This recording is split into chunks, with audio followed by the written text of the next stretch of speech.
Bonjour et bienvenue parmi les Digital Doers, le podcast de ceux qui font le e-commerce. Le principe de l'interview est le suivant: comment la réussite d'une aventure dans le e-commerce passe par la capacité à exécuter les tâches et à sortir de sa zone de confort. L'idée est d'être très concret en parlant de l'évolution de l'aventure de notre invité selon les 3 phases de développement. 1. Le lancement, 2. La croissance et 3. La maturité. Aujourd'hui, nous recevons Olivier Lefebvre, le fondateur de StoreDiscount.com, un pure player et un industriel de la vente et la confection de stores sur mesure pour la maison. Bonjour Olivier, est-ce que tu pourrais te présenter en quelques mots ? Bonjour Cyril, donc Olivier Lefebvre, donc je suis le fondateur et le président de StoreDiscount, une entreprise que j'ai créée il y a maintenant une trentaine d'années, donc à l'époque brick and mortar. J'ai 56 ans, donc je suis vraiment quelqu'un qui s'est fait sur le terrain et j'ai réussi à bénéficier d'un essor important grâce à Internet. D'accord, donc en fait, comment tu t'es lancé il y a 30 ans Comment l'idée t'est venue ? Tu faisais quoi avant en fait ? L'idée m'est venue vraiment sur le terrain. C'est-à-dire qu'au départ, moi j'ai été très vite confronté à la réalité du terrain. C'est-à-dire que j'ai arrêté tôt l'école. Je me suis mis dans la vie active assez tôt. Et comme je n'avais pas fait beaucoup d'études, il y a une voie qui s'ouvrait devant moi qui était la voie du commerce. Donc très rapidement, je me suis mis à faire du commerce que j'ai vite développé avec un esprit d'auto-entrepreneur dans un premier temps, enfin d'entrepreneur plutôt, parce qu'à l'époque on ne parlait pas d'auto-entrepreneur. Et j'ai vite monté les équipes de vente avec des collaborateurs donc à destination de la vente directe principalement. Donc, pourquoi le commerce ? Tes parents étaient commerçants déjà ou Non, pas spécialement. Enfin, si mon père avait une petite expérience dans le commerce, mais tout simplement, quand on est jeune, qu'on n'a pas vraiment de formation et qu'on veut s'en sortir et gagner un peu d'argent, c'est une voie qui est quand même assez simple quand on a un peu de bagou. Donc, tu as quoi ? Tu as 20 ans, 25 ans quand tu te lances ? Ouais, même plus que ça. C'est-à-dire que ma première affaire, je l'ai montée à 18 ans. Ouais. Bon, elle s'est vite arrêtée parce qu'à l'époque, je n'avais pas forcément toute l'expérience et tous les bons réflexes, mais j'ai toujours été indépendant, c'est-à-dire qu'en fait, j'ai jamais travaillé pour personne. J'ai toujours été amené à faire de la vente, alors au départ à toute petite échelle. On peut même dire que ça a presque commencé dans la cour de récréation à l'époque avec le troc de billes. Mais bon, en fait, c'était quelque chose que je ressentais en moi et que j'ai tout nativement expérimenté et mis à profit dès que j'ai eu à gagner ma vie. Donc, tu as vendu quoi J'ai vendu plein de choses. J'ai vendu plein de choses. Beaucoup de produits en rapport avec l'amélioration de l'habitat. Principalement en vente directe. C'est-à-dire qu'en fait, on avait des adresses et on allait chez nos clients avec notre valise, le vrai VRP de commerce. Et puis aussi beaucoup par le biais des foires expositions. Les foires expositions ont été vraiment un événement qui m'a permis de m'épanouir dans la vente. D'accord. Donc, comment tu en arrives sur le business des stores ? Alors ça, c'est un concours de circonstances. C'est-à-dire que moi, j'avais des missions en fait, qui étaient un peu comme un tâcheron où je vendais des produits un petit peu au coup par coup en fonction des opportunités. Et un jour, je suis tombé sur une société qui vendait des produits pour les serres horticoles, notamment. Et c'était une société qui était dirigée à l'époque par quelqu'un qui était plus un technicien qu'un commercial. Et très vite, il m'a laissé une certaine latitude pour prendre un petit peu le lead sur les opérations commerciales de cette société. Et ça s'est traduit par une expérimentation qui a été plus que concluante. Mais on avait, à l'époque, le souci que j'avais, c'est que j'avais peut-être fait un trop beau contrat pour moi avec cette personne. Et très vite, il s'est aperçu que je gagnais trop d'argent par rapport à ce que lui en gagnait, du moins. Donc c'est une collaboration qui s'est vite arrêtée. Et par contre, j'avais trouvé un produit. C'était l'opportunité de trouver un produit. C'est-à-dire qu'en 2 mots, à l'époque, on protégeait les serres horticoles par des solutions intérieures.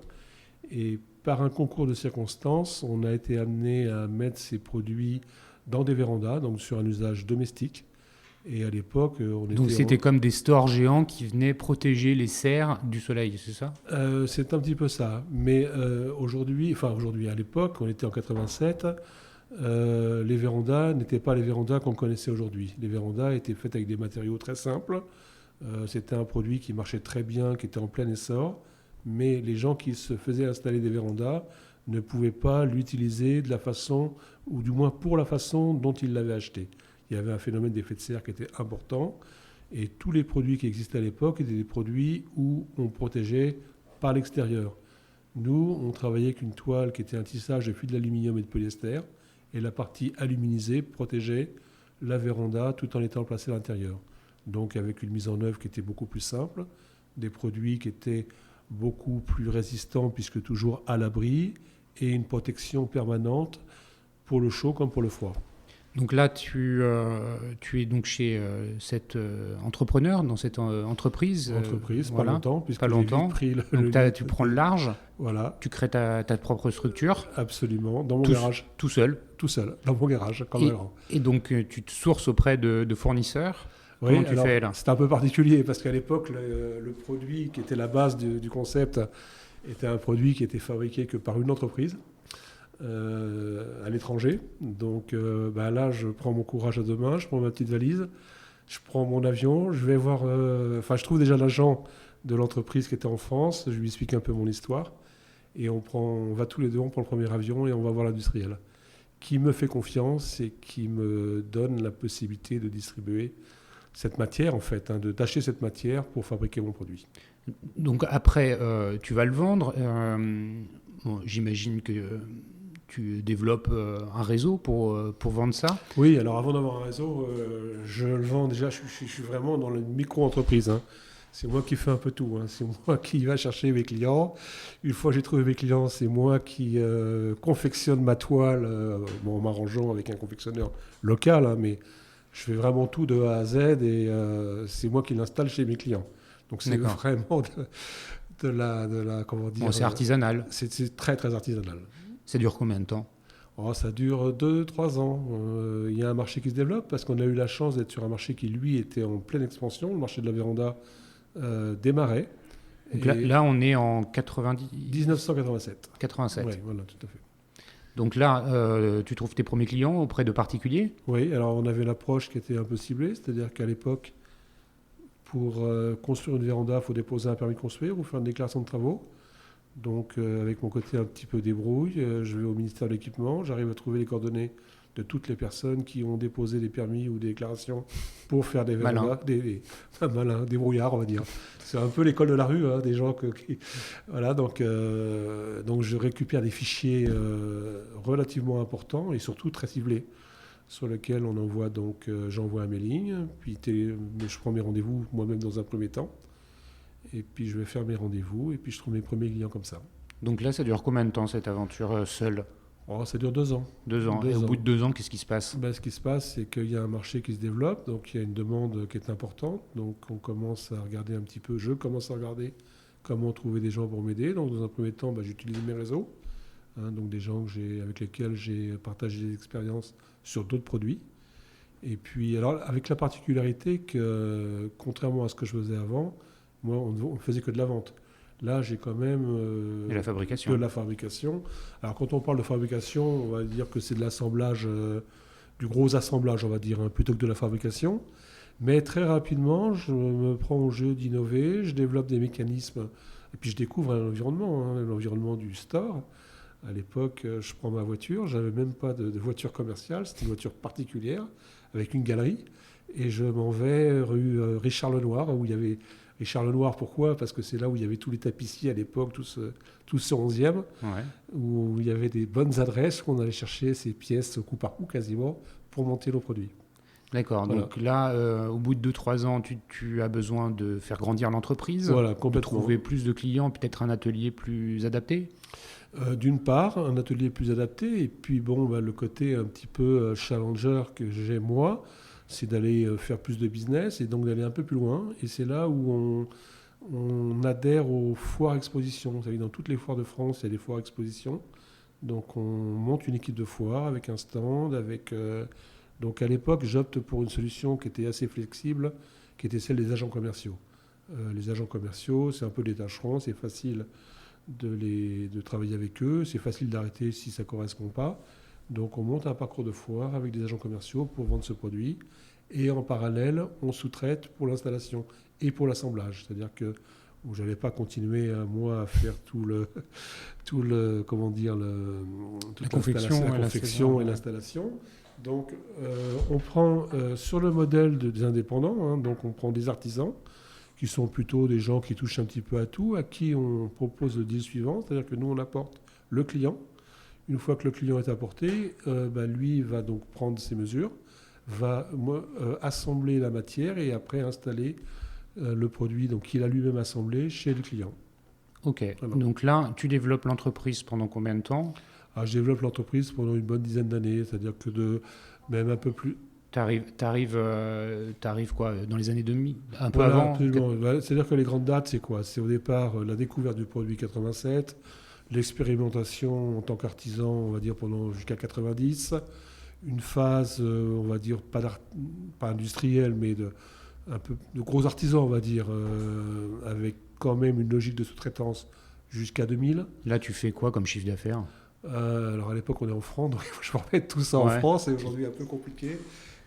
Un ordre de grandeur. Oui, on est allez, je reviens en euros, là, entre l'équivalent de 500 à 800 000 euros, donc ça reste encore très artisanal, mais avec des marges qui sont importantes et qui font que tout le monde vit très bien. Voilà. Donc là, on arrive dans les années 2000. Dans les années 2000. Alors, dans les là, années qu'est-ce 2000, qui se passe pour toi ? Il se passe plusieurs choses. Déjà, il se passe que, à force d'aller chercher nos clients plus loin, on a quand même une problématique de supply qui est un peu plus importante que quand on était local, avec les problématiques de services après-vente et de tout ce qui peut arriver suite à une vente et une installation. Ça, c'est la première des choses. Et le deuxième point, c'est qu'on consomme plus d'adresses que le marché n'en génère. C'est-à-dire qu'en fait, les vérandas qui entre-temps sont devenues intelligentes, c'est-à-dire que les matériaux sont devenus plus intelligents, les verres sont des verres qui sont moins réceptifs à l'effet de serre, donc on a un potentiel qui est un peu plus faible. Et donc on est obligé de trouver une autre source de business, de lead en fait, pour le même business. Et c'est là où en 2003 on crée notre site internet, parce qu'en 2003 on commence à parler d'internet, avec pour unique objectif de créer des leads pour alimenter notre force de vente, ou pour faire venir nos prospects sur des foires expo. Donc là tu n'es pas sur un site transactionnel, mais plutôt un site... tu ne peux pas faire d'achat. Non, absolument. C'est uniquement du contact. Du contact qu'on donne à nos commerciaux pour créer du business supplémentaire. Là, tu as combien de commerciaux J'ai une petite vingtaine d'agents commerciaux. D'accord. Nationaux. Alors, pas tous à temps complet, parce qu'on a des commerciaux qui sont locaux en fonction des périodes sur lesquelles on est sur le secteur, en fonction des foires. Et puis, je veux dire qu'en permanent, qui travaillent avec nous à l'année, on en a entre 8-10. D'accord. Donc là, en 2003, tu ouvres ton site, storediscount.com. Voilà. Et qu'est-ce qui se passe ? Alors, il se passe que on a des leads, on récupère du contact, mais que quand on arrive chez nos clients, nos prospects, pour les transformer, on a un souci de réassurance. Nous, on est dans des métiers où la réassurance est très importante, parce que on arrive chez les gens, c'est des ventes qui sont quand même, on ne va pas dire agressives, mais qui sont quand même... L'idée, c'est quand même de sortir avec un bon de commande de chez le client. Et le client qui voit arriver quelqu'un suite à un contact Internet, c'est pas à l'époque, parce que je vous rappelle qu'on est en 2003, c'est pas le meilleur paramètre de réassurance. Donc, on a un taux de transfo qui est faible. Et la conséquence de ce taux de transfo faible, c'est que nos commerciaux commencent à rechigner à aller travailler les contacts. C'est-à-dire qu'en fait, la relation commerciale est compliquée pour eux. Voilà. Alors, d'un autre côté, on a des coûts d'acquisition, de trafic qui sont incroyablement ridicules par rapport à ce qu'on connaît aujourd'hui. Donc, mais c'est quand même dommage. On a des contacts, on les travaille mal ou on ne les travaille pas. Donc, l'idée me vient de créer une passerelle pour commencer à vendre nos produits en ligne. Donc là, 2003, non, 2004, 2005.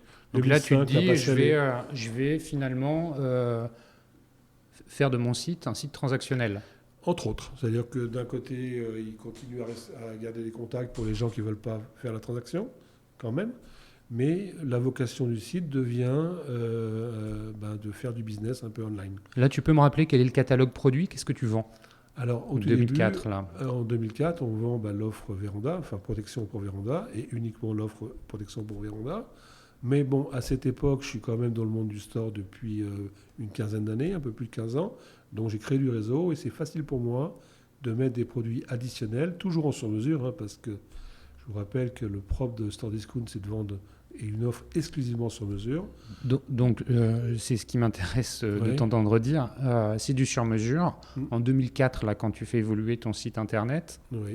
comment tu fais le sur-mesure? Comment tu achètes du sur-mesure sur ton site internet? Puisque il faut que il y a personne pour prendre les cotes. Non, oui, tout à fait. Et c'est Alors, quand même un challenge énorme pour toi. complètement, absolument. J'ai eu la chance de connaître des gens qui étaient déjà dans le web depuis un petit bout de temps. Alors un petit bout de temps, à l'époque, c'était 3-4 ans.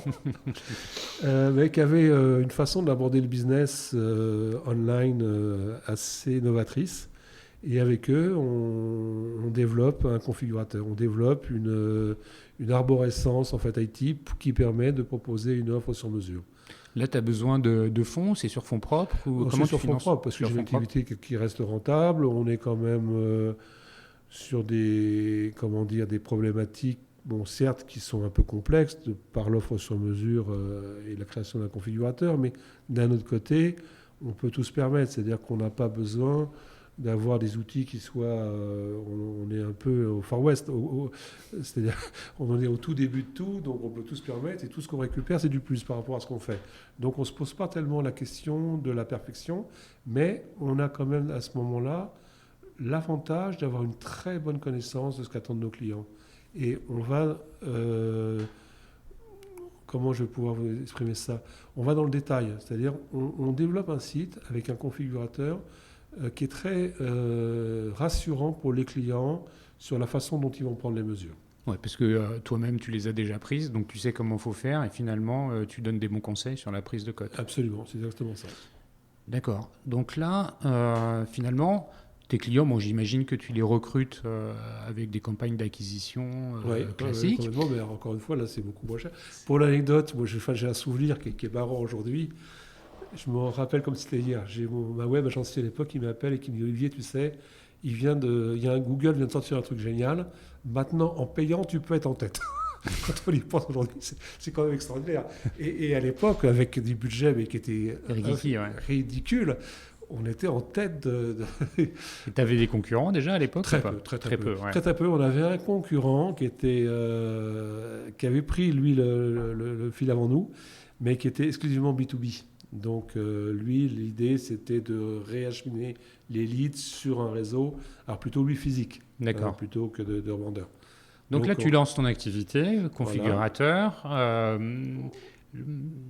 Rappelle-moi au niveau plus logistique, comment sont fabriquées les commandes que tu reçois? Alors, là, en 2004, là, quand tu lances ton configurateur en ligne, tu reçois ces commandes-là. Elles sont traitées comment concrètement, qui les fabrique? C'est où? Alors, au départ, quand on prend une commande, on la met sur un petit bout de papier, on recommence, parce qu'on n'avait absolument pas travaillé d'outils de back-office. Mm-hmm. Nous, on était sur le front exclusivement, donc il n'y avait pas de CRM, il n'y avait rien du tout. Donc quand on avait une commande, mais il faut dire qu'on n'en avait pas tous les jours, donc c'était moins problématique que si on devait le faire aujourd'hui.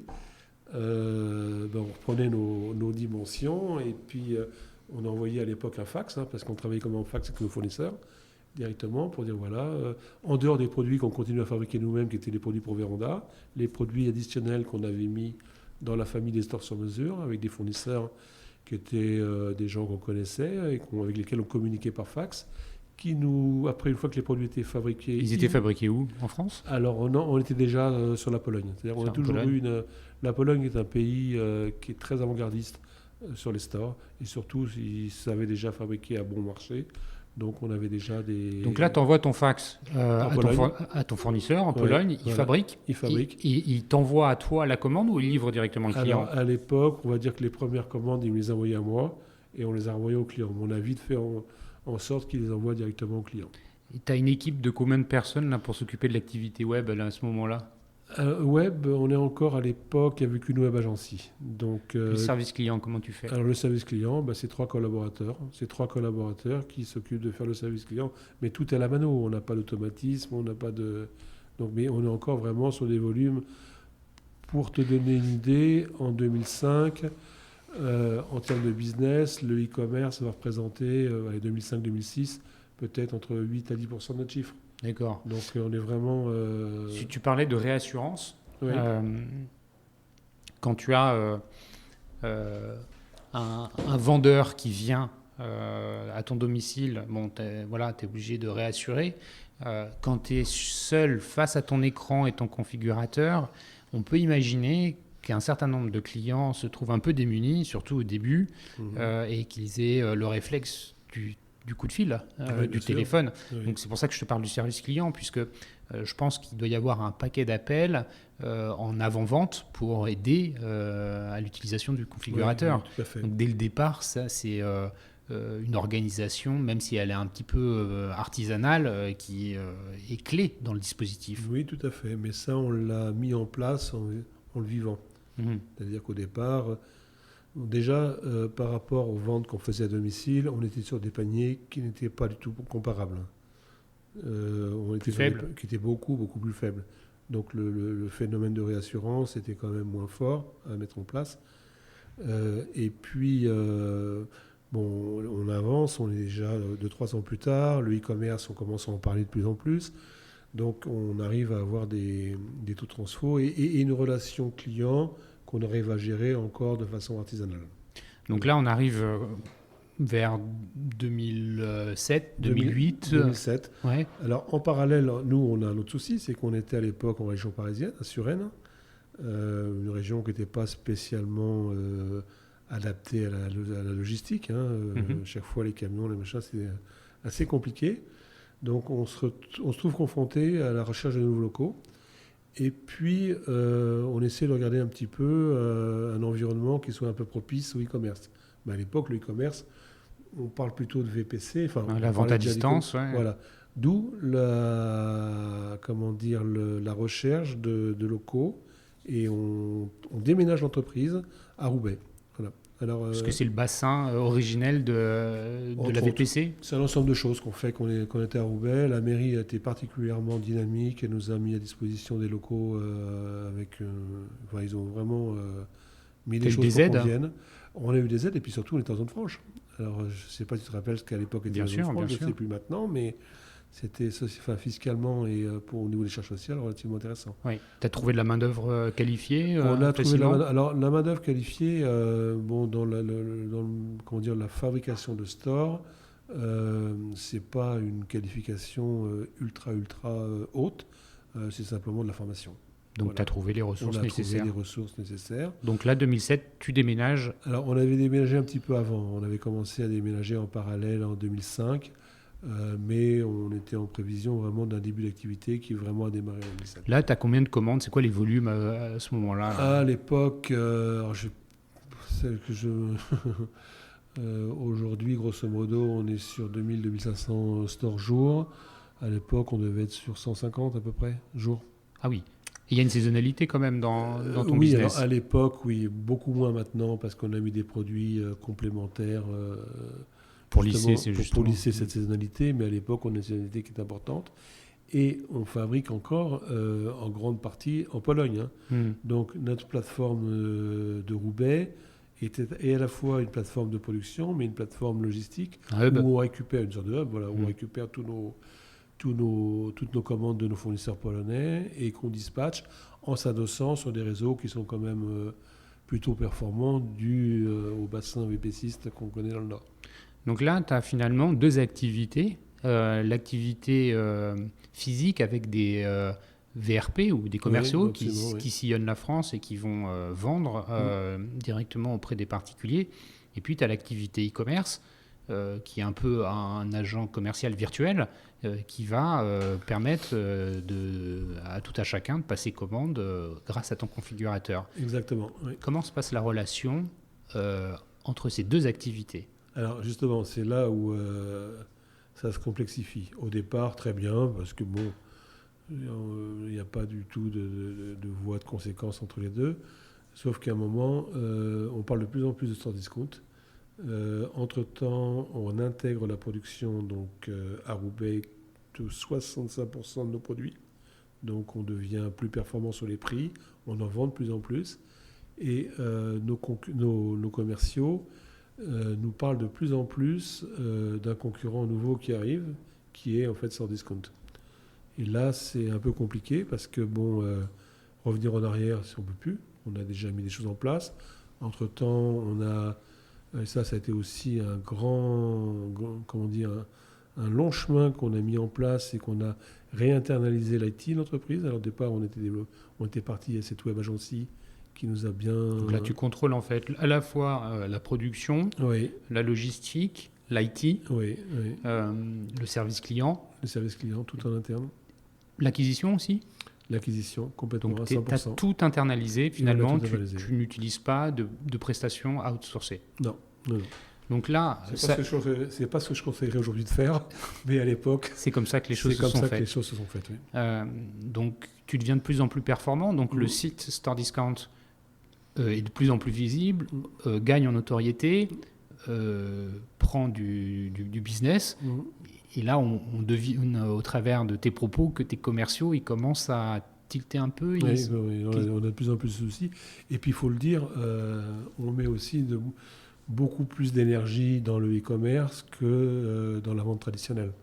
Donc, les deux se rejoignant, en 2010, on a un clash. On a nos commerciaux qui nous demandent d'arrêter tout simplement le e-commerce et de leur redonner tous les contacts pour qu'eux puissent aller travailler ces contacts additionnels à leur business, pour faire du business.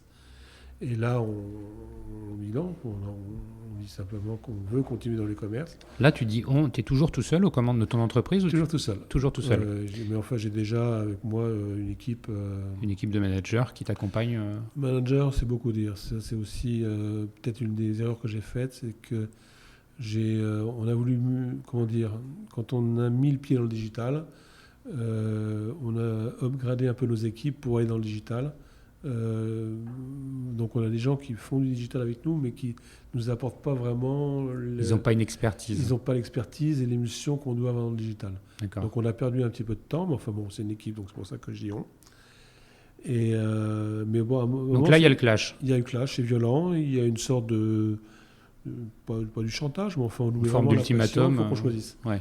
Et on a choisi et on a arrêté complètement la vente directe. Et on est devenu pure player en 2010. Donc là, c'est un pivot, c'est ce qu'on appelle un pivot. Ça oui, représentait quelle partie du chiffre d'affaires On avait à cette époque 35% de notre chiffre d'affaires e-commerce et 65% encore en traditionnel. Donc ça, du jour au lendemain, on perd 65% de notre chiffre. Waouh. Ouais. Alors là... qu'est-ce qui se passe là ? Ce qui se passe, c'est qu'il faut qu'on trouve de l'argent rapidement parce que l'activité e-commerce ne génère pas suffisamment de cash pour pouvoir tenir, c'est sûr. Donc on se met dans la... Là, attends, avant que tu ailles plus loin, là, c'est du coup, juste le e-commerce, ça représente quel chiffre d'affaires ? Les 35% là. Un ordre de grandeur. On va être à 3 millions, 2,5 millions. 2,5 millions. 2,5 millions. Ok. Ouais. Donc là, ce qui est peu par rapport, parce qu'à l'époque, on a quand même une structure, on a 5000 mètres carrés, on a des gens qui fabriquent, enfin, on a quand même des charges fixes, on n'est plus une start-up, on est déjà une entreprise avec donc des là, il y a charges, combien de personnes ? À l'époque, à peu près en 2010 en 2010, on était une trentaine de personnes. 30, c'est déjà pas mal. Oui, parce qu'on a toute la prod. Ouais. Donc là, maintenant, tu es obligé, tu es confronté à un PNL uniquement e-commerce. Et là, tu as des charges et en face, pas forcément les rentrées qui permettent d'équilibrer. Complètement, oui. Donc là, tu as besoin de financement. Oui. Comment tu fais ? Eh ben, on découvre le monde des levées de fonds, des leveurs et des fonds d'investissement que je connaissais absolument pas parce que moi, vu mon parcours, ça a été une découverte. Alors bon, je me suis fait accompagner. Par qui ? Alors à l'époque, j'ai eu la chance de rencontrer une personne qui avait travaillé à l'époque chez Pixmania et qui nous avait... Alors c'était un vieux monsieur qui avait dû travailler, il devait déjà pas être tout jeune à l'époque chez Pixmania et qui nous a apporté ce côté un petit peu cette émulsion d'aller dire oui, non, mais c'est pas grave, aujourd'hui, bon, ben, vous gagnez pas d'argent, mais vous allez en gagner demain. En attendant, vous allez pouvoir trouver des gens qui vont miser sur vous. Enfin, le principe du fonds d'investissement. Et donc, ça m'a beaucoup émancipé.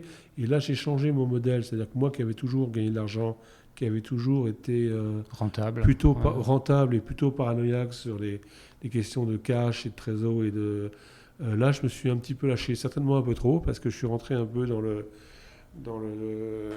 chant des sirènes, où je disais, bon, bah, on gagne pas d'argent, c'est pas trop grave, on en gagnera demain, on va lever. Et puis j'ai découvert que bon, une levée, c'est quand même pas aussi simple que ça. Même là, tu as un directeur financier ou... La personne dont je vous parle, dont je te parle, qui a travaillé chez Bixpania, était directeur financier.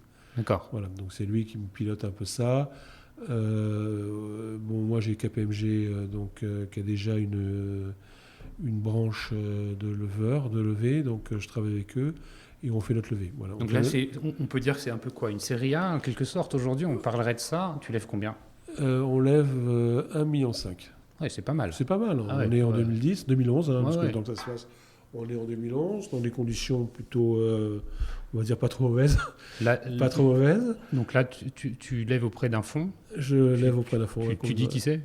Ah oui, on peut le dire, c'est capital privé. D'accord. Voilà. Donc là, tu lèves 1,5 million auprès d'eux. Oui. Tu dis combien tu leur lèches en capital Alors, à l'époque, on avait dû valoriser à 5 millions. Donc, tu feras le ratio. Donc, 5 millions. Ouais, 5 millions, oui. Donc, D'accord. on est quand même déjà... L'opération s'est bien faite. Parce que... Et l'autre actionnaire, ça reste toi. Oui, complètement. Oui, Voilà. oui, complètement. Donc, parce qu'on est leader quand même sur ce marché. Alors, certes, on ne fait pas beaucoup de chiffre d'affaires, mais on est leader. On fabrique. On a développé un système d'information qui commence un peu à tenir la route, même s'il a... Ça, c'est le principal asset pour toi. Oui, complètement. Ce système d'information, Ouais, ce configurateur. Parce qu'au fil des temps, il devient de plus en plus complexe, performant, fin par rapport à ce qu'il a été au début, non? Ça a été aussi quand même quelque chose sur lequel on a perdu beaucoup de temps et qui a eu des répercussions, surtout dans les 2 années qu'on suivi notre levée de fonds. Parce que cette levée de fonds, donc ce 1,5 million que tu as, tu vas le dépenser comment? Alors déjà, sur ce 1,5 million, j'ai fait l'erreur de faire 500 millions de cash out. 500 000 euros de cash out. Bon, ce qui a été une idée aussi complète, puisque c'est de l'argent que j'ai remis dans la société après avoir payé de l'impôt. Enfin bon, ça a été... mais bon, j'ai eu l'opportunité de le faire, donc je l'ai fait. Et puis c'est surtout dans l'acquisition, et puis c'est surtout dans la mise en place de systèmes d'information, et c'est surtout ce qui m'a permis de stabiliser mon système d'information. Parce que C'est ça. ce qu'il faut comprendre, ça, Cyril, c'est important, c'est que les gens comme moi qui sont faits seuls, on est habitués à faire des expériences, voir comment ça se passe, ce qui se passe mal, le corriger et refaire des choses mieux. Et on évolue et on monte comme ça. Et à un moment, moi, j'ai géré mes développeurs de cette façon.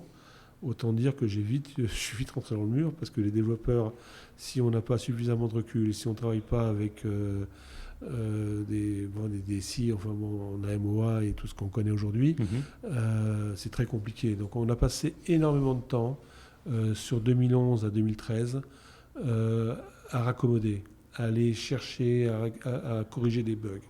Et ce temps qu'on a mis dans la stabilité, c'est même pas de la stabilité, c'est dans la recherche d'amélioration des bugs. Je parle pas d'aller, on l'a pas mis à profit pour aller chercher du business, et ça a été compliqué.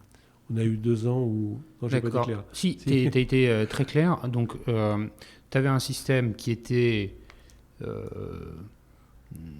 structuré comme il a pu l'être, c'est-à-dire un peu dans tous les sens.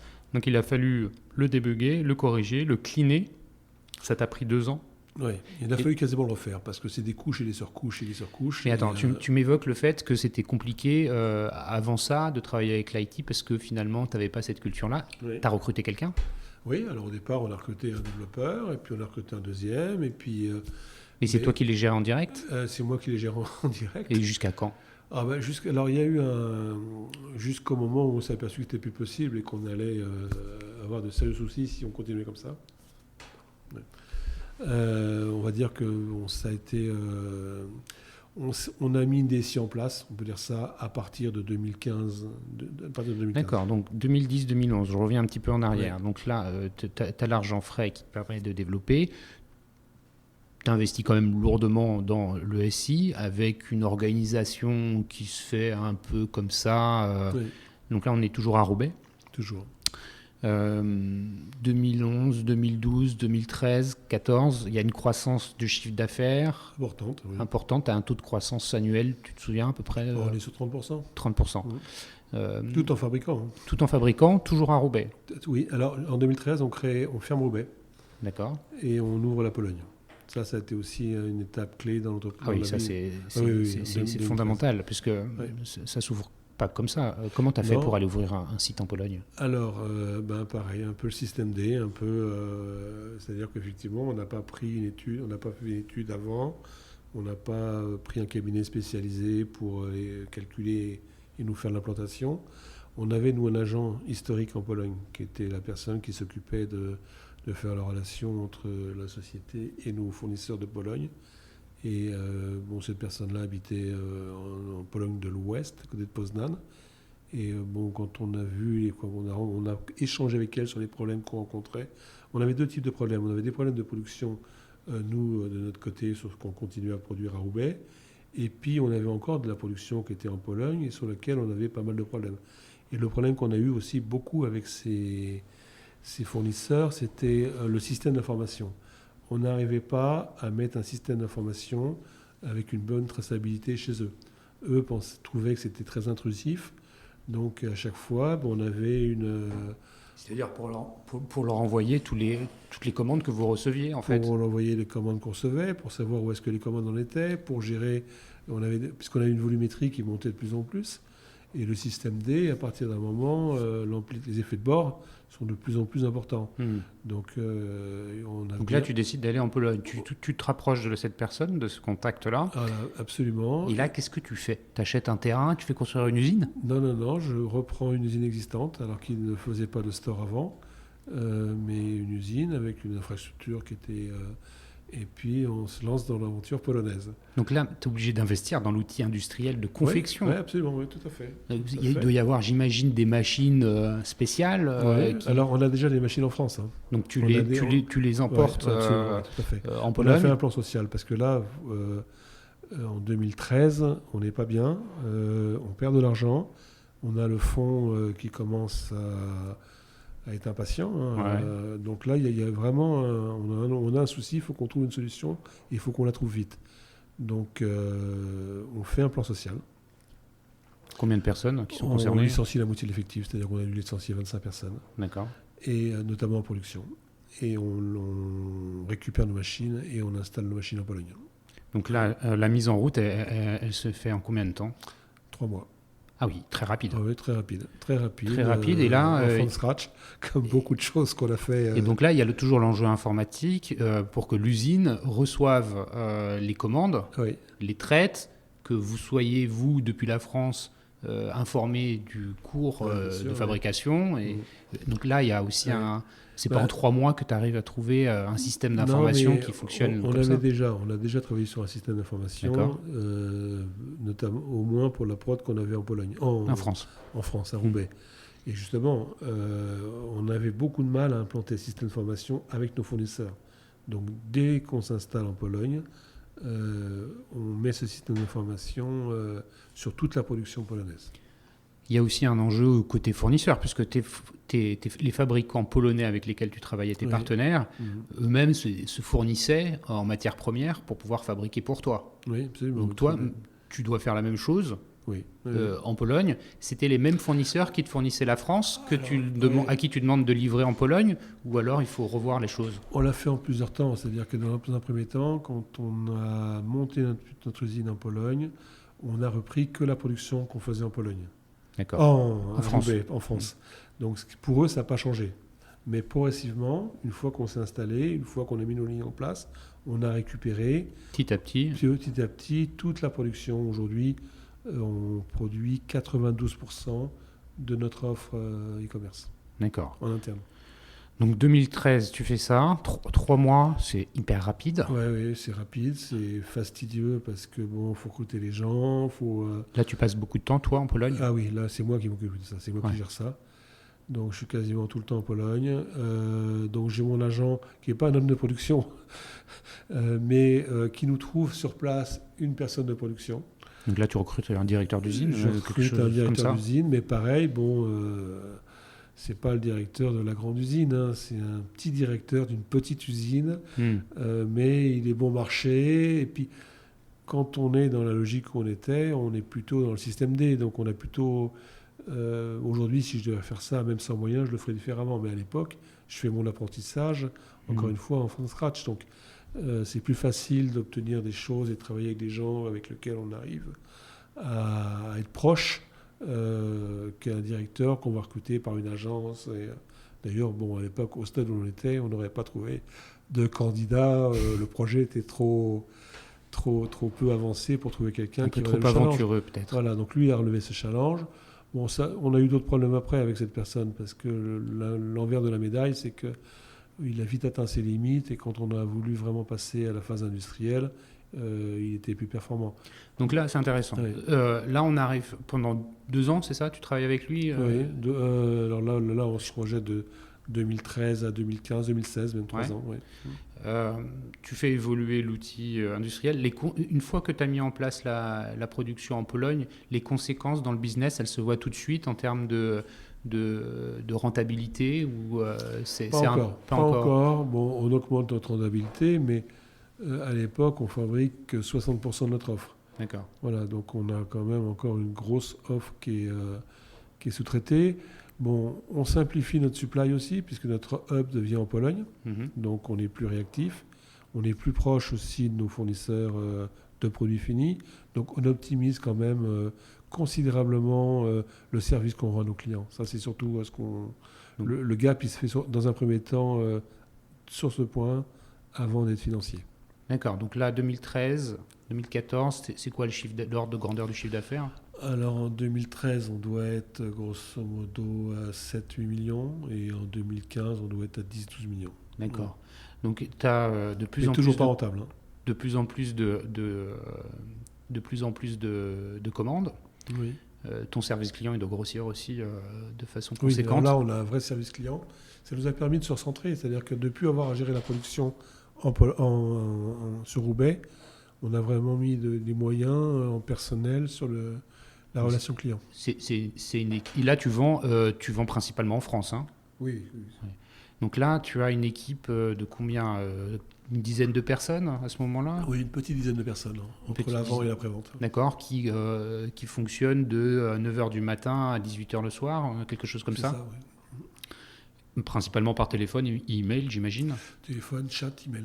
Donc là, vous avez quoi comme outil pour gérer la relation client? On a un ESEI. On a un ESEI tout à fait classique. On a un outil... donc système vocal interactif pour les non-initiés, c'est-à-dire avec un choix dans les options de téléphone qui vous permet de dire si vous voulez quelqu'un pour l'avant-vente ou pour l'après-vente, pour savoir où en est votre commande. L'outil CRM où les clients, ils sont comment? L'information sur les clients, il est... Oui, la CRM, c'est venu bien après. D'accord, donc là, c'est un peu... peu... On n'a pas cette culture-là. On a déjà une croissance de 30% à gérer, donc on n'a pas... c'est certainement une erreur, mais on n'est pas dans cette logique de fidélisation client. Puis en plus, on vend des produits qui sont des produits qu'on n'achète pas tous les jours. Donc on met plutôt notre énergie et nos efforts sur l'acquisition, sur nos coûts d'acquisition. Donc là, l'acquisition, c'est toujours toi qui gères en interne? Oui, alors là, on commence à regarder avec des agences. Non, on commence à travailler avec des agences, notamment pour avoir de la veille technologique sur les nouvelles techniques. D'accord. Donc globalement, entre 2013 et 2015, les effectifs, ils passent à combien là? Alors là, après le plan social, donc on était redescendu à 25 personnes. Et là, on remonte à un peu moins de 50. On est à peu près une cinquantaine de personnes. D'accord. Une cinquantaine de personnes. Et en Pologne, on est à 50-60 personnes. D'accord. Aussi. C'est une entreprise à part en Pologne? Oui, complètement. Mais qui qui est détenue par la France. Par la France. Mais c'est une structure juridique différente. Oui, Ça veut dire que le personnel en Pologne, il est géré directement par le directeur de l'usine. Oui, tout à fait. Voilà. Et il y a une personne qui s'occupe du recrutement pour la Pologne, en Pologne. Absolument. Tout à fait. Et en France, tu as structuré à ce moment-là, entre 2013 et 2015, avec une RH. Absolument. Oui. RH, DAF. Ouais. Là, on a une structure maintenant digne de ce nom. Donc là, tu as un CODIR, quelque chose qui ressemble à ça. Absolument, complètement. Oui. Et puis, alors c'est là où j'ai recruté un directeur général. Donc moi, je suis resté toujours actif de tout le temps dans l'entreprise, mais je m'aperçois quand même que mes compétences sont quand même à la limite d'un point de vue RH, organisation. Moi, encore une fois, je me suis vraiment fait seul. Donc j'ai besoin d'avoir quelqu'un qui me reprenne ça en main. Et je tombe sur quelqu'un de très intéressant et très intelligent qui prend la direction générale de l'entreprise tout en acceptant que je reste très actif, ce qui n'est pas forcément évident. Ouais. C'est une expérience d'ailleurs qu'on a refait après quand il est parti pour des raisons tout à fait personnelles. C'est difficile d'avouer. Et là, donc là, il arrive en quoi, en 2015 ? Alors, il arrive en 2014. 2014. Oui. Donc 2014-2015, là, c'est à nouveau une nouvelle phase qui s'amorce pour Store Discount avec cette structuration peut-être plus professionnelle de l'entreprise, un DG, un CODIR. Donc ces managers, tu les intéresses à l'entreprise. Comment tu gères ça ? Il y a un intéressement, mais qui est un intéressement sous forme de produits... comment dire, de BPCE. Oui, voilà, les choses comme ça, oui, tout à fait. 2015, donc tu me disais 10-12 millions d'euros de chiffre d'affaires, c'est ça à peu près 2015, oui, c'est ça, on est à 12 millions. 12 millions. Tu as toujours uniquement le fonds de départ comme actionnaire. Tout à fait, oui. Comment se passe la relation avec lui ? Plutôt pas mal. Bon, moi, je regrette d'être qu'une ligne parmi d'autres. Moi, à l'époque, quand j'ai fait ma levée de fonds, que je connaissais pas, mais je l'ai piloté quand même moi-même, mais j'avais choisi ce fonds parce que je pensais qu'il pourrait m'apporter beaucoup plus que en fait, ce qu'ils m'ont apporté. Ils m'ont apporté de l'argent, c'est sûr. Mais pas de conseils, pas d'épaulage. Si, ils étaient toujours là quand j'avais besoin d'un conseil, mais... je m'imaginais que c'était un vrai partenaire. D'accord. Et en fait, ça n'a pas été... Je ne suis pas en train de dire du mal de mon fonds parce qu'ils ont été très corrects et ça s'est très bien passé. On n'a jamais eu de soucis, mais quelque part, c'est peut-être moi qui avais un peu idéalisé ça d'une façon peut-être un petit peu trop fausse. Quoi. Voilà. Mais la relation dans l'ensemble se passe bien, sauf qu'on continue à perdre de l'argent. Donc à un moment... vous faites un BP, un business plan. Oui, on fait un BP. Et mais la rentabilité, le break-even, il pointe son écran à ce moment-là, quand c'est en 2015 là. Alors, on fait un bridge. On fait un bridge en 2015. D'accord. C'est-à-dire que tu lèves à nouveau de l'argent ? Oui, mais pas beaucoup sur un petit ticket. Mais bon, là, c'est différent. Je le fais dans des conditions différentes. Bon, j'ai mon DG qui est avec moi. J'ai appris beaucoup. J'ai un management qui est en place. J'ai une production qui est en place. Et on sent vraiment qu'il se passe quelque chose. On perd encore de l'argent, beaucoup moins qu'en dans les années 2011-2012, mais mon bridge, je le fais assez facilement, mais le point d'équilibre n'est pas encore là, mais on est quand même très confiant sur le fait qu'on maintenant on va l'atteindre. Donc là, tu envisages de l'atteindre quand tu es en 2015 et que tu fais ce bridge, tu imagines l'atteindre quand toujours l'année d'après. Mais oui, mais ce qui se peut passer, alors après, c'est est-ce que c'est un concours de circonstances ou est-ce que c'est une anecdote, d'ailleurs on en parle souvent avec mes équipes, c'est qu'un jour lors d'une réunion networking, je rencontre une société qui me propose de faire de la pub TV. Et à l'époque, pour moi, c'est quelque chose de pas possible, la pub TV. J'avais cette image de très cher, et c'était quelqu'un qui proposait des packages par rapport à des invendus en TV et sur des prix très intéressants. Et il me propose un package 600 spots.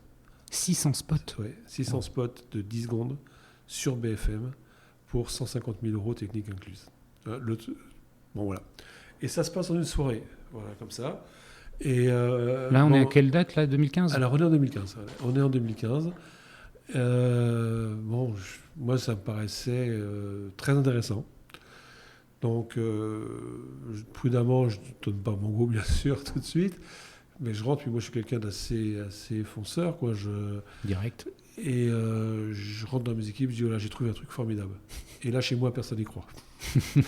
Personne n'y croit. Non, BFM, c'est pas la cible. C'est pas notre cible. On n'a déjà pas beaucoup de... Mon fonds d'investissement... Te prends pour un fou ? Oui, complètement. On me dit, si tu fais ça, je me désengage. Enfin bon, bref. Et en fait, j'y croyais tellement que je l'ai fait. Je l'ai fait. Et là, ça a été le pivot. Alors, est-ce que c'est un concours de... On était en voie d'amélioration déjà. Le chiffre montait, mais il y a eu un vrai décollage. Il y a eu avant et après la campagne Il y a TV. eu un avant et après, en chiffre d'affaires et en rentabilité. Même si, en termes de ROI, c'est plus compliqué.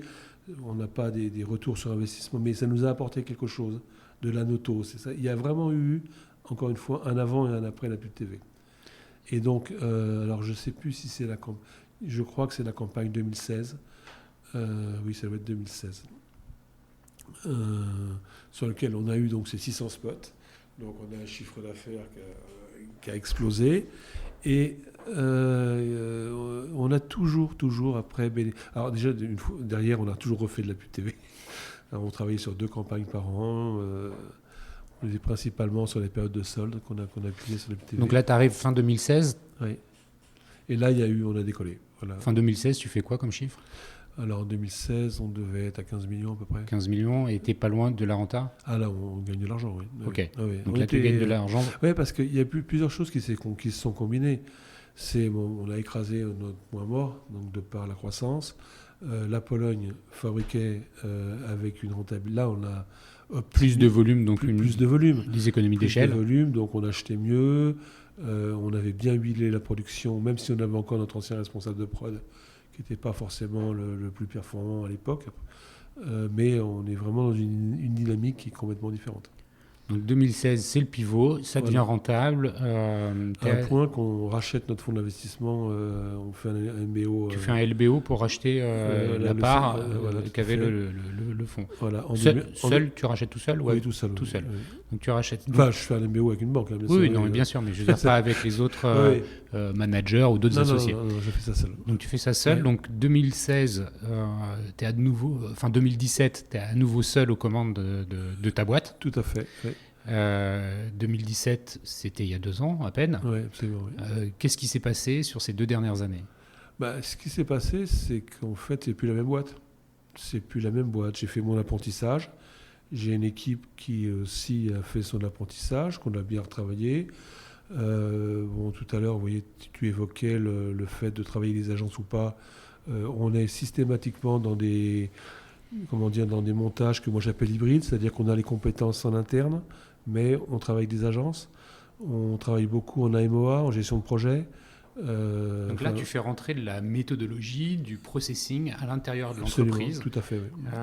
C'est-à-dire qu'on est on n'est plus du tout dans le bricolage ou dans l'à peu près ou dans le système D, mais tu processes la relation entre les besoins et la prod de IT, par exemple. J'imagine que tu utilises là des outils de CRM, peut-être ? Paradoxalement, pas encore. Pas encore. Pas encore. Là, en 2019, c'est toujours pas le cas. Si, on est en train de les mettre en place, là. Alors, il y a CRM et CRM. Hein. On a quand même une CRM, mais qui est très light. Qui est très light. Voilà. Ouais. Là, on est en train de travailler sur un gros projet. Mais encore une fois, on a donc on a bien sûr besoin d'une CRM parce qu'on a besoin de mieux connaître nos clients. Mais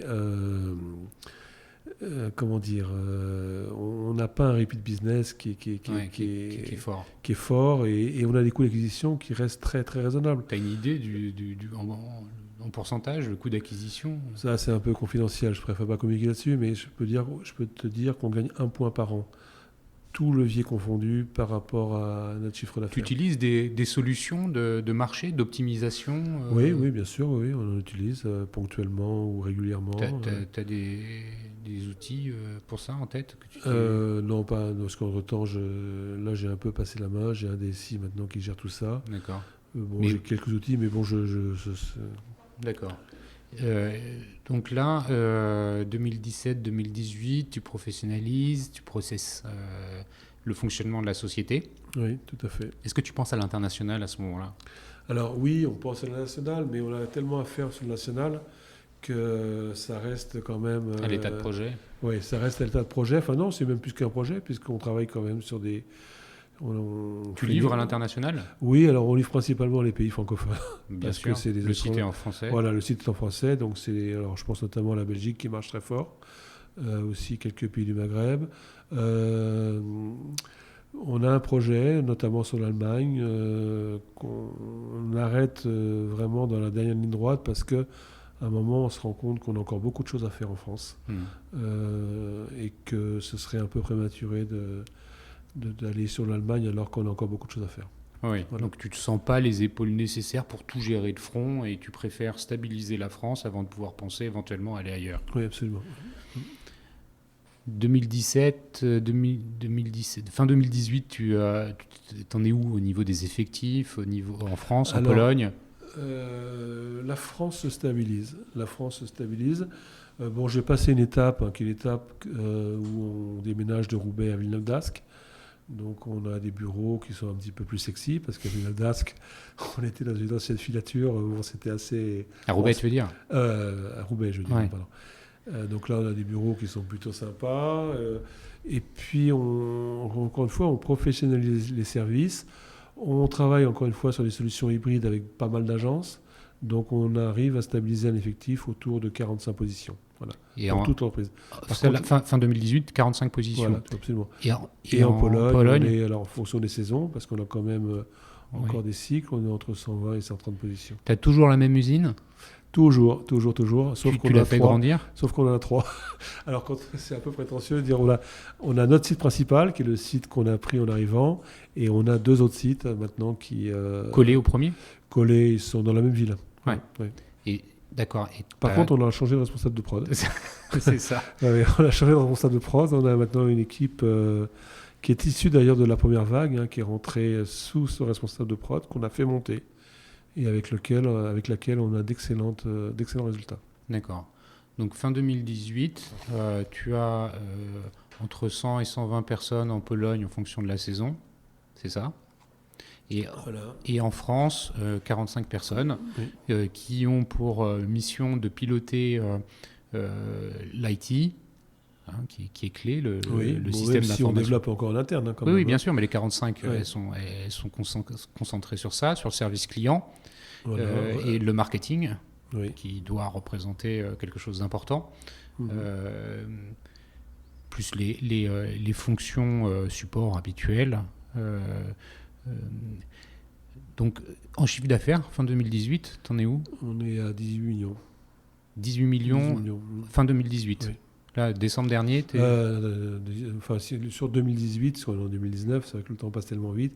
Non, on est plutôt à 21 millions. Pardon. 21 millions, c'est ce que j'avais cru lire. Donc, tu as 21 millions, et là, il se passe quelque chose. Bah oui, on devient sexy. Déjà, on a eu des approches, parce qu'on est, encore une fois, on a une position de leader, donc c'est quand même quelque chose qui attire des convoitises. On a eu des approches d'acheteurs. En parallèle, on travaille aussi sur un projet plutôt avec des financiers pour voir si on peut faire une sorte d'MBO.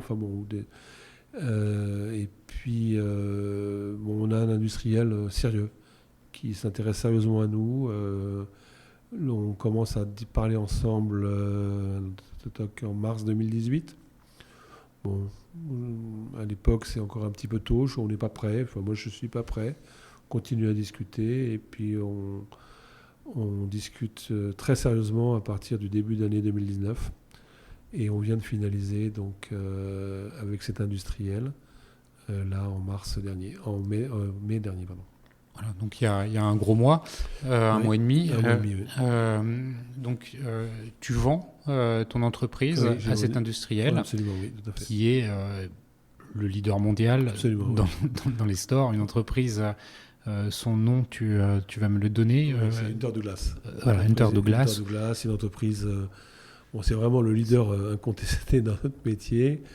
C'est une société qui doit faire 3,6 milliards de dollars de chiffre d'affaires. Exactement, 24 000 salariés dans le monde. 47 usines. 47 usines, je crois même un peu plus maintenant. Ouais, depuis qu'il t'a racheté, voilà, il y en a peut-être 50. Présente sur 100 pays.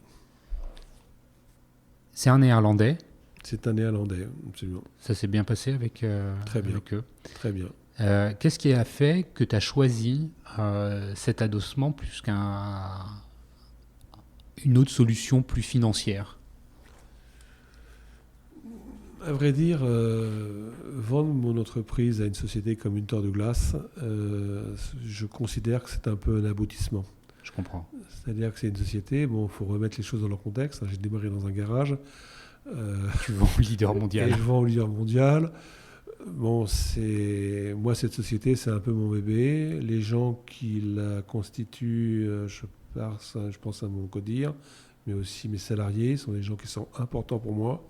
Et cette société, j'ai envie de la voir grandir, j'ai envie qu'on puisse lui donner de l'énergie encore pour que ça devienne une entreprise qui soit beaucoup plus importante qu'elle ne l'est aujourd'hui. Et je pense que les gens qui nous ont rachetés vont nous donner les moyens.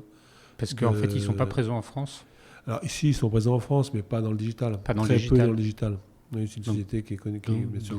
C'est une garantie aussi de continuité du business pour Store Discount. Oui, le absolument, fait qu'ils ne soient pas dans le digital en France, tu ne viens pas concurrencer une activité qu'ils auraient déjà. Exactement, tout à fait. Il y a des synergies qui sont très intéressantes parce que s'ils n'ont pas fait d'acquisition dans le digital en France, ils en ont fait dans d'autres pays, notamment sur le UK. Oui. Et depuis, vous voyez, ça fait 1 mois et demi, c'est très récent, mais j'ai eu l'occasion d'aller visiter ces usines, ces entreprises. Et il y a des choses qui sont très intéressantes. Ils ont des avantages sur nous, ce qu'on a fait, mais nous aussi, on n'a pas à rougir, même si on a des volumes qui sont différents, parce que la maturité du e-commerce en Angleterre est plus importante qu'en France, bien sûr. Mais on a des choses à faire et je trouve que ça va être très intéressant. Eh bien, bravo. Merci. Bravo pour toute cette aventure. Ça fait plus d'1 heure que tu nous parles de tout ça. Merci beaucoup, Olivier. Je pense que on va pouvoir bientôt conclure. Avant de conclure, est-ce que tu as 2 petites questions? Est-ce que tu vois un peu des tendances dans le e-commerce de façon générale? Est-ce qu'il y a une vision de comment les choses évoluent? Oui, bien sûr. Le commerce, c'est constante évolution. Moi, ce que je remarque, c'est l'omnicanalité qui se présente, qui maintenant est une évidence entre les retailers qui arrivent. Ça, c'est pas quelque chose auquel tu as pensé Si, bien sûr, si, absolument. Ça fait partie mais encore une fois, il y a tellement de choses à faire. Mais je pense que c'est incontournable. Tous les acteurs digitaux aujourd'hui devront se poser la question de l'omnicanalité, et comme les retailers doivent se poser la question du digital. Quels vont être les grands gagnants? Je ne sais pas, mais ce qui est sûr, c'est que ce que je pourrais dire sur ce sujet, c'est que le client final, aujourd'hui, faut lui donner un maximum le client roi, c'est vraiment ce qui se passe aujourd'hui. C'est lui qui doit décider où est-ce qu'il doit commencer son parcours, où est-ce qu'il doit le terminer. Et c'est à nous, e-commerçants, et à eux, retailers, de s'adapter à ces nouvelles habitudes de consommation. Donc ça, c'est vraiment... l'omnicanalité. L'omnicanalité, Qu'est-ce que tu vois comme fort axe de développement là sur les prochains mois et les prochaines années? Petite question, l'avant-dernière vraiment. Quels seraient les conseils, les trucs ou astuces que tu pourrais donner à ceux qui nous écoutent, qui ne sont pas encore dans un codir, un COMEX, qui ne sont pas à C-level, qui t'écoutent et qu'est-ce que tu pourrais leur dire dans tous ceux qui œuvrent dans des entreprises du e-commerce, des conseils que tu pourrais leur donner, des trucs, des astuces Je réfléchis. Par rapport aux erreurs que tu as pu faire. Moi, j'ai fait tellement d'erreurs qu'il y aurait beaucoup à dire et à ne pas faire, mais moi je pense qu'il ne faut rien s'interdire. Il faut penser que, c'est assez classique de le dire, mais moi je pense qu'on vit une époque formidable. dans la mesure où on maîtrise quand même et qu'on a une expertise dans ces métiers-là qui touchent autour de la nouvelle économie. Alors c'est valable pour tout. Hein. Moi, j'ai beaucoup, enfin, je reviens à moi, ma personne, mais travailler en réseau. Je suis un homme de réseau, je suis sur beaucoup de. Donc, ça permet de voir un peu comment ça se passe chez les autres et de benchmarker des solutions et de ne pas avoir peur de les amener pour pouvoir en faire des valeurs ajoutées pour l'entreprise. Ok, ben merci. Et enfin, on peut te suivre sur des réseaux justement sociaux, LinkedIn, non, Twitter? Non. Non. Toi, tu es dans le concret. Comment? Tu es dans le concret, les réseaux concrets. Je suis resté quand même en partie dans le concret, oui. Très bien. Bah, écoute, merci beaucoup Olivier pour tout cet échange. Merci à vous tous qui écoutez les Digital Doers. Si ce podcast vous a plu, n'hésitez pas à le noter 5 étoiles sur iTunes et puis à le partager, le lien autour de vous. C'est important car c'est grâce à ça que les gens découvrent le podcast les Digital Doers. Merci encore à vous tous. Si vous avez des questions ou si vous voulez que je transmette un message à Olivier, vous pouvez m'écrire à l'email cyril@lesdigitaldoers.com ou me retrouver sur le site lesdigitaldoers.com. Merci beaucoup et à très bientôt. Au revoir.